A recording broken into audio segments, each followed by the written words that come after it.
வணக்கம். தைப்பட்டத்துக்கு தேவையான விதைகள வாங்கத்தாங்க இங்க வந்திருக்கேன். இயற்கை முறையில விளைஞ்ச காய்கறிகளிலிருந்து விதைகள சேகரிச்சு, இந்த விதை திருவிழா அப்படிங்கிற ஒரு அமைப்ப விவசாயிகள் ஒன்று கூடி ஏற்படுத்தி, அதுல மக்கள் ஈஸியா அந்த விதைகள வாங்கிட்டு போற மாரி, ஒவ்வொரு ஊர்லயும் இந்த விதை திருவிழாவ நடத்திட்டு வராங்க. விதைகள் மட்டும் இல்லைங்க. இங்க இயற்கை முறையில விளைஞ்ச காய்கறிகள், அப்புறம் சிறுதானியத்துல செஞ்ச உணவுப் பொருட்களும் விற்பனைக்காக வச்சிருக்காங்க. இத இவங்க ஒரு பிசினஸா பார்க்கலைங்க. நம்ம எதிர்கால குழந்தைகளுக்கு நஞ்சில்லா ஒரு உணவ கொடுக்கணும் அப்படிங்கிற ஒரு நல்ல நோக்கத்திற்காக இந்த அமைப்ப உருவாக்கியிருக்காங்க. இந்த விதை திருவிழாவ ஒவ்வொரு ஊர்களிலும் நடத்திட்டு வராங்க. இந்த வீடியோ ஒரு விளம்பரத்திற்காக நான் எடுக்கலைங்க. இயற்கை விவசாயிகளை நேரடியா சந்திச்சு, அந்த விதைகள வாங்கும் ஒரு மகிழ்ச்சியான தருணத்த உங்களோட ஷேர் பண்ண விரும்புறேங்க. பேரு கஸ்தூரி வெண்டைங்க. கஸ்தூரி வெண்டை. அண்ணா இது என்னதுண்ணா? வெத்தலவள்ளி கிழங்கு. ஓ! வெத்தலவள்ளி கிழங்கு. சாப்பிடுற ஐட்டம் இது. இது 2 பர்பஸ். கொடியிலயும் காய்க்கும், கீழயும் மண்ணுலயும் இருக்கும். பந்தல் போடணுங்களா? ஒண்ணு தேவை மரத்துல ஏத்தணும். மரம் இல்லைன்னா பந்தல் போடணும். பந்தலே வேண்டாம். நீங்க மரத்தடி போட்டுருங்க. அடுத்த வருஷம் சரி அது மேல போயிடும். உள்ள போகும். அவனே கீழ இறங்கிடுவான். செடி இலைக்கிழ காய் கொத்து கொத்தா. வெத்தலவள்ளி கிழங்கு. இது எப்படி நான் சமைக்கணும்? உருளைக்கிழங்கு எப்படி செய்வீங்களோ அதே தான். ஏதாவது மருத்துவ குணம் இருக்கா? ஆமா.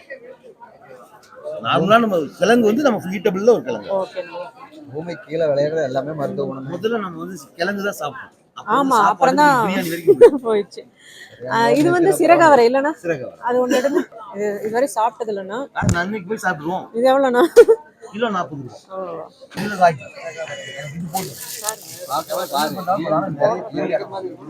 இது என்ன சொல்லுங்க? பஞ்சகாவிய விளக்கு, பசும் சாணம், பால், தயிர், நெய், கோமியம். இத விளக்கேத்தும் போது இது எரிஞ்சிரும். எரியணும் தான் கணபதி ஹோமம் பண்ண எஃபெக்ட் இருக்கும். டெய்லி 5 கூப்பிட்டு 500 ரூபாய் கொடுக்க தேவை. ஒரு பீஸ் வச்சுட்டு ஏற்றணும். 100 ரூபாய் வரும். நெய் இதுலயே திரி இருக்கு. நல்லெண்ணெய் போடணுமா? நெய் இருந்தா பெஸ்ட், இல்லைன்னா நல்லெண்ணெய். இதுலயே பால், தயிர், நெய், கோமியம், சாணத்துல பண்ணதான் என்னென்ன போட்டுருக்கோம். விதையில எப்படின்னா ஓப்பன்ல வச்சிருக்கீங்க? இது ஓப்பன்ல வைக்கலாமா? இது நாட்டு விதைமா, அதனாலதான் ஓப்பன்ல வச்சு. ஓ, நாட்டு விதை ஓப்பன்ல வச்சா வந்துருங்களா? இது மேல என்ன பூசிருக்கீங்க? மெடிசன். மெடிசன்ங்களா? நாட்டு ரகத்துக்கு எந்த மெடிசன் போட மாட்டோம்? போடணும். போடணுமா? வசம்பு கலந்து போடணும். நாட்டு ரகம் தானே? வசம்பு எல்லாத்துக்குமே மெடிசன் போட்டாச்சாமா அது ஓ, வசம்புங்களா? பூச்சி அதிகமா வரும்ல நாட்டு வட்டிக்கு. Okay okay. ரோஸ் பீன்ஸ் இது என்ன பீன்ஸ்? கரி பீன்ஸ். கரி பீன்ஸ். எது நல்லா இருக்கும்? எது நல்லா இருக்கும்? எல்லாமே மூணுமே நல்லா வேணும். காயே இது ரோஸா இருக்கும். இது ரோஸ் சிறுசு பெருசு. இது வரி மேல தொலிய வரியா இருக்கும் இந்த பீன்ஸ் காய். தோல் வச்சுட்டு நாங்கள் சாதம் செஞ்சு சாப்பிடலாம். என்னோட யூசேஜ் இருக்கும்போது அப்படியே கொஞ்சம் சேர்த்துக்கலாம். இல்லைன்னா நீங்கள் சொல்கிற மாதிரி சரியான கருத்து இங்கே கம்மியாக இருக்கு. மொத்தம் ஒரு 30 வெரைட்டி அவல் பண்ணுறாங்க. 30 வெரைட்டி அவல். எல்லாம் சிறுதானியம். சிறுதானியங்கள், பருப்பு வகைகள், அதாவது பச்சை பயிறு, காராமணியிலிருந்து எல்லாமே பண்ணுறாங்க. உளுந்துலேருந்து கொள்ளுலேருந்து எல்லாத்தையுமே அவல் பண்ணுறாங்க. அதாவது கேட்குறவங்க குவான்டிட்டி குறைஞ்சபட்சம் 5 கிலோ கேட்டாங்கன்னா நாங்கள் பண்ணி கொடுத்துருவோம். இந்த அரிசி ரத்த சளி அரிசிங்க. இது எப்படி யூஸ் பண்ணணும்? இது ப்ரூன் வச்சு நார்மலாக செமி பாலிஷ் போட்டது. நான் வீட்டுக்கோசம் யூஸ் பண்ணுவேன். டெய்லி சமைச்சு சாப்பிட்ற மாதிரி சாப்பிடுவேன். சமைச்சேன்னா சாதம் சமைச்சேன்னா அந்த கன்சன்ட்ரேஷன் ஒரு 10 நிமிஷம் கெட்டியாடும். அல்வா மாதிரி ஆகிடும். நம்ம பாயசம் அதை நீங்கள் குடிச்சிக்கலாம். குடிச்சிக்கலாம். ரொம்ப டேஸ்ட்டாக இருக்குங்க. பாயசம் கொஞ்சம் டேஸ்ட்டாக லைட்டாக சால்ட் போட்டோம்னா அவ்வளோ அருமையாக இருக்கும். அதுதான் ஸ்ட்ரென்த்து இருக்கிறது. அதுக்கெல்லாம் ஊற்றினா அது வேஸ்ட் ஆச்சுங்களா. அந்த காலத்துல அது அறிஞ்சது இளமைப்பு சம்பா ரத்த சனி பேர் அந்த காலத்துல வச்சிருக்காங்க. ஆனா ரேட் 150. 1 கிலோவா? 1 கிலோ 150. இளமைப்பு சம்பா 200. இளமைப்பு சம்பா மெயினா பக்கவாதம். ஓ, இலுப்பைப்பூ சம்பா பக்கவாதத்துக்கு. இளமைப்பு சம்பா பக்கவாதம். இப்ப நம்ம அரிசியிலேயே இவ்வளவு மருத்துவம் இருக்கு. பக்கவாதம். இரண்டாவது யாருன்னா படுக்காத தேன்றாக மட்டும் பிரச்சனை அவங்க சாப்பிடலாம். மூணாவது குழந்தை பத்தி ஃபீடிங் வேஸ்ட். அதுக்கப்புறம் இலுப்பைப்பூ சம்பாக்கு அதுக்கப்புறம் செமி பாலிஷ் போட்டு சாப்பிட்டா பிரியாணிக்கு நீங்க பாசுமதியும் சீரகம் வந்துட்டு இதை தான் சாப்பிடுவீங்க. அவ்வளவு டேஸ்டா இருக்கும். வாசனை அந்த அளவுக்கு ஆளு கொள்ளும். ஓகேங்களா? இது சாப்பிடும் போது கலர் பாத்தீங்கன்னா இது கிரீன், அது பிரவுன், ஒவ்வொருத்துக்கும் இல்ல ஏன்னா அப்புறம் இந்த மாதிரி இருக்கிறதெல்லாம் நல்லா நிறைய விளைவிக்கலாம்ல. என்னதான் விளைவிச்சானே வேற எந்த நாட்டு இந்த இழப்புக்கு சமூகத்துல ஹைபிரிட் நிறைய போடுவாங்க. அம்மன் அதெல்லாம் ஒண்ணு கூட சாப்பிட. இது பாத்தீங்கன்னா சிட்டுக்குருவி உட்காந்து பாலை பூரா உறிஞ்சி எடுத்துட்டு போயிடும். அதுக்கு தெரியும் நல்லது எதுன்னு. அதாவது ஒரு ஏக்கருக்கு இந்த நெல் போட்ட ஒரு டன் இடத்துல 300 கிலோ 400 கிலோ இடத்த பெரிய கூட உறிஞ்சி எடுத்துரும். இந்த ஒட்டு பால் உறிஞ்சி போட்டு ஃபுல்லா உட்காந்து சாப்பிடும். இது ஆமா, இது டேஸ்ட் இருக்கிறதுனால தானே. டேஸ்ட் ஆரம்பத்துல இருந்து அப்படியா அது மட்டும் நின்றுக்கும். அது ஒரு 10 சப்பியாட்டி அந்த அளவுக்கு சாப்பிடும். அவங்களுக்கு தெரியுது, நமக்கு தெரிய மாட்டேங்குது. அது ஒண்ணுதான் ரொம்ப இதாகும். இது வலை எல்லாம் போட முடியும். ஆனா நீங்க அப்ப இந்த மாதிரி அரிசிவே நிறைய உற்பத்தி பண்ணலாம்ல. அப்ப நான் வந்து அவ்வளவுதான் இல்ல இல்ல, அதுவும் சாப்பிட்டு நம்மளும் சாப்பிட்டோம். நம்ம இதுலயே ஃபோக்கஸ் பண்ணலாம்ல, நல்ல பொருளே ஃபோக்கஸ் பண்ணலாம்ல. 3 ஏக்கர் இருக்குன்னா இது 1 ஏக்கர்லாம் போடணும். கருப்பு அதாவது இது வந்து ரொம்ப நல்லது உடம்புக்குங்கும் போது இதுதானே நிறைய நம்ம கொடுக்கணும். ரேட் வாங்குறோம் கம்மி. ரேட் இப்போ உற்பத்தி அதிகமாச்சுன்னா விலை கம்மியா கொடுக்கலாம்ல, அதுக்காக சொல்றேன். இது வந்து உற்பத்தி அதிகமா பண்ண முடியாது, யாரும் நடவும் மாட்டாங்க. ஏன் நல்ல நம்ம பூமிக்கு எல்லா கிளைமேட்டுக்கும் ஒத்து வரும். எல்லா கிளைமேட்டுக்கு வரும். எங்க இருக்கிற பூச்சிங்க தான் வந்து சேரும், இந்த வாசனைக்கும் வந்து சேரும். இந்த பூச்சிக்காக நீங்க சொல்றீங்க. நீங்க மருந்து அடிச்சீங்கன்னா செய்யுது வேஸ்ட். நீ ராசி வரணும் மருந்து அடிச்சீங்கன்னா நீங்க விவசாயம் செய்யுது வேஸ்ட். காங்கேயம் பசுனை மற்ற மாடுகளோட கலப்படமோ எப்படி நம்ம கலப்படம் இல்ல கலப்படம் இருக்குன்னு கண்டுபிடிக்கிறது? நெய் பத்தி நெய் யூஸ் இல்ல ஏதாவது டெஸ்ட் பண்ணி ஸ்மெல் வச்சு அதை யூஸ் பண்ணிட்டு இருக்கவங்களுக்கு ஸ்மெல் வச்சு சொல்லுவாங்க.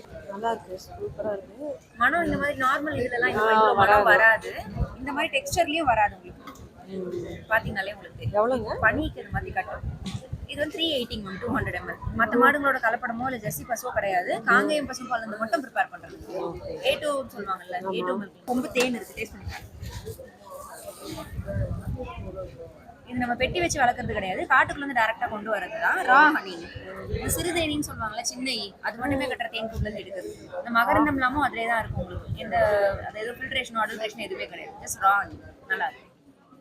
இது நீங்க எப்படி கலெக்ட் பண்ணுவீங்க? நம்ம காட்டுக்குள்ள இவங்கள ட்ரைப்ஸ்லாம் இருக்காங்க, அவங்களோட கான்டாக்ட்ஸ் இருக்கு. நம்ம அவங்க கூட போய் தங்கி இருந்து நம்ம எடுத்துட்டு வருவோம். கொஞ்சம் விலை அதிகமா இருக்கும். 300 1/4 கிலோ.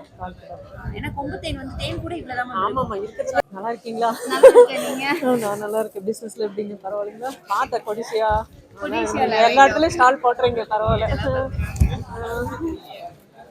துவர்ப்பு இதுல கசப்பு இருக்காது. வாழைப்பூ துவர்ப்பு. இது என்னதுங்க? இது வாழைப்பூ மால்ட்டுங்க. இது வாழைப்பூல தொக்கு நாங்க டேஸ்ட் பண்ணிட்டோம். நல்லா இருக்குங்க. நல்லா இருக்குங்களா? உள்ள வந்து வாழைப்பூ செவ்வாழை பழமும் மிக்ஸ் பண்ணிருக்கோம். ஃபேஸ் கார்விங் பண்ணுவோம். உங்க போட்டோ கொடுத்தா கூட நம்ம இந்த மாதிரி பண்ணி தருவோம்.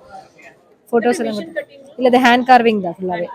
இது இந்த ஒயிட் ஷேட் வந்து இளநியோட ஓடுங்க, இந்த பிளாக் வந்து தேங்காவோட.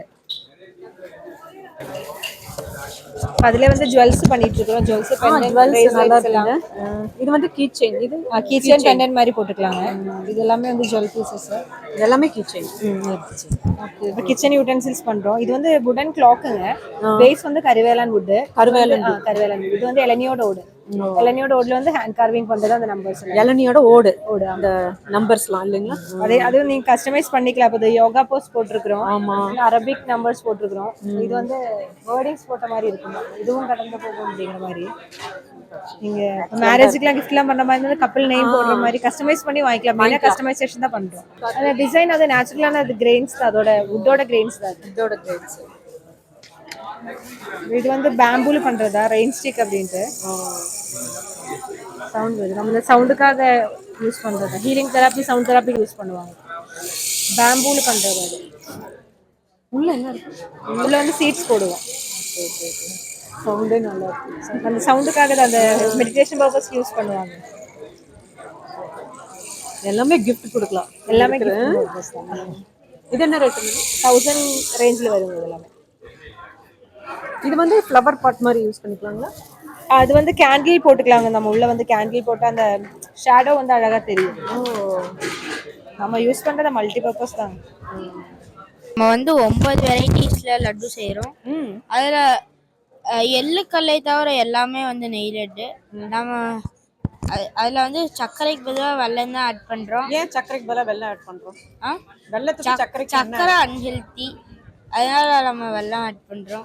அதுக்கப்புறம் எந்த ப்ரிசர்வேட்டிவ்ஸ் ஆட் பண்றது இல்ல. அதுக்கப்புறம் நம்ம நேச்சுரலா செய்யறோம். இந்த மாதிரி குழந்தைங்களுக்கு எல்லாருக்குமே இந்த மாதிரி அவேர்னஸ் வந்துச்சுன்னு வச்சுக்க, நோய் நொடி வராது. நிறையவே வந்து பாத்தீங்கன்னா ஃபாஸ்ட் ஃபுட் தானே சாப்பிட்டுருக்காங்க குழந்தைங்களாம். அவங்களுக்குலாம் என்ன சொல்ல விரும்புறாரு? இந்த மாதிரி குட்டீஸ்க்குலாம் என்ன சொல்ல விரும்புறாரு? ஃபாஸ்ட் ஃபுட் சாப்பிடக்கூடாது. ஏன் சாப்பிடக்கூடாது? அது உடம்புக்கு கெடுதல். கண்டிப்பா. எப்படி அவங்ககிட்ட கொண்டு போய் இதை சேர்த்துறது? இந்த மாதிரி ஆளுக்கு தான் வந்து சொல்லணும். அதுக்கப்புறம் இந்த லாஸ்ட்ல ரத்த சாலைன்னு ஒரு லட்டு இருக்கு, அது சாப்பிட்டா ரத்தம் ஊறும். அப்படியா? எனக்கு ரத்தமே இல்லை பாரு, எவ்வளவு ஒல்லியா இருக்கு. கண்டிப்பா நீங்க சாப்பிடுங்க. ஹாட் வாட்டர் மட்டும் ஊற்றினா போதும். பவுடர் போட்டு கொதிக்க வைக்க தேவையில்லை. நேச்சுரலாக சாப்பிடுறது எல்லாமே ஓகே. நம்ம இயற்கை முறையில் கொடுத்துட்டு இருக்கோம். நீங்க சாப்பிட்றீங்களா? இது பெரண்டைங்களா? இது இல்லை, பெரண்டை இல்லை, கொய்யா இல்லை. உங்களுக்கு பெரண்டை தட்டுங்களா? கொடி மாதிரி செடியில நிறைய வருங்களா? நிறைய வருமா? க்ரோ பேக்ல வச்சா நல்லா வரும். இப்போ சிட்டுக்குருவி வந்து பார்த்தீங்கன்னா அழிஞ்சு போச்சு அப்படிங்கிறது இருக்கு. ஏன்னா ஓட்டு வீடுகளில் வந்து மனிதர்களாக வாழ்ந்த குருவி, மற்ற பறவைகள் செடி மரங்களில் கூடி கட்டி இருக்கும்போது மனிதர்களாக ஓட்டு வீடுகளில் வாழ்ந்த குருவி, ஓட்டு வீடுகள் அழிஞ்சுது. மக்களோட வாழ்வியல் முறை மாறிச்சு, லைஃப் ஸ்டைல். ஸோ ஓட்டு வீடுகள் வந்து நம்ம காங்கிரீட் கட்டடமான வந்து ஃப்ளாட் சிஸ்டம்க்கு வந்தோம். ஃப்ளாட் சிஸ்டமில் இருக்கவங்க எல்லாருமே ஏசி போட்டு ஏர் வென்டிலேஷனை க்ளோஸ் பண்ணிட்டாங்க. அந்த ஏர் வென்டிலேஷன் ஹோல்ஸில் தான் வந்து கூடு கட்டிட்டு இருந்துச்சு. ஸோ அங்கேயும் கிடையாது. கிராமங்களில் வந்து பார்த்தீங்கன்னா நமக்கு வந்து முற்றம்னு ஒரு பிளேஸ் இருந்தது, வேவே யூஸ் டு ட்ரை அரட்ஸ் அண்ட் கிரெயின்ஸ். இன்னைக்கு அது கிடையாது. நம்ம வாங்குறதே கல்குருணை நீக்கப்பட்ட ரவா ஆட்டா. அந்த ஃபுட் ப்ராசஸிங் வந்து புடைத்தல், குருணை நீக்குதல், இந்த ப்ராசஸ் சுத்தமா போயிருச்சு. உணவு அதே மாதிரி அன்னைக்கு வந்து கொல்லப்புறம் அப்படிங்கிற ஒரு கலாச்சாரம் இருந்தது. Way you have your drum stick, ஒரு செம்பருத்தி. நீங்க பாத்திரம் கழுவக்கூடிய தண்ணி வந்து பாத்தீங்கன்னா இந்த முருங்கை மரத்துக்கடியிலயோ இந்த செம்பருத்தி செடியிலேயே போகும். ஸோ உங்க எச்சில் தட்டுல இருக்க சோற்றுப்பருக்கைகள் இந்த சிறிய குருவிகள் கிடைச்சது. இன்னைக்கு அதுவும் கிடையாது. ஏன்னா modular kitchen, every thing goes to UGD, under ground. So food இல்லை, அது ப்ரீடிங் பண்ற வந்து இருப்பிடமும் இல்லைங்கும் போது ஹேபிடேட் லாஸ். இதுதான் இந்த பறவையோட உண்மையான வந்து அழிதல் காலம். இது முழுக்க நம்மளோட லைஃப் ஸ்டைல் மாறினது வந்து பாத்தீங்கன்னா இந்த பறவை அழிஞ்சுது. என்னைக்கு நம்ம திணை சாப்பிட்டோமோ அன்னைக்கு திணைப்புணங்கள் இருந்தது, அந்த குருவிகள் அங்க போய் சாப்பிட்டுச்சு. வீட்டுல உணவு கிடைக்கலன்னா கூட நம்ம பீஸா பர்கர் எல்லாமே வெஸ்டர்ன் கலாச்சாரத்துக்கு மாறணும், முடிஞ்சுது. இப்ப அப்படிதான் வந்து இந்த குருவி அழிஞ்ச காரணம். இது எல்லாமே மேன்மேட் மிஸ்டேக்ஸ். ஸோ மனிதனால் அழிக்கப்பட்ட குருவியை மீட்டு எடுக்கணும் அப்படிங்கும்போது அதுக்கு வந்து முட்டை வச்சு இனப்பெருக்கம் பண்றதுக்காக இந்த பெட்டிகளை நெஸ்ட் ஆர்கனைசேஷன் ஃப்ரீயா கொடுத்துட்டு இருக்கோம். நம்மளோட நம்பர் வந்து 9043349558 944250154. இதுல நம்பர்ஸ் இருக்கு. சந்தோஷம். நல்லது நல்லதுங்க. ஆமாங்க, ஆர்வம் இருக்கு. இப்ப பி மெக்கானிக்கல் இன்ஜினியரிங் இங்க கோயம்புத்தூர்ல தாங்க படிச்சோம், நேரு இன்ஸ்டியூட் ஆஃப் இன்ஜினியரிங் டெக்னாலஜில. உணவு குறித்து ஒரு சின்ன ஒரு அடிப்படை புரிதல் தான். இதை யாரு செய்வா அப்படின்னு யோசிச்சு பார்க்கும்போது நாம ஏன் செய்யக்கூடாதுன்னு தோணுச்சு. ஆமா, 100 வருஷத்துக்கு முன்னாடி எல்லாம் பாத்தீங்கன்னா வீட்டுக்கு ஒரு விவசாயி ஆமா. இருந்தாங்க, வீட்டுக்கு ஒரு இன்ஜினியர் ஆயிட்டாங்க. ஆனா ஆமா. இன்ஜினியரிங் இந்த ஃபீல்டுக்கு வந்திருக்கீங்கன்னா உங்களை பாராட்டுறேன். நிச்சயமாங்க.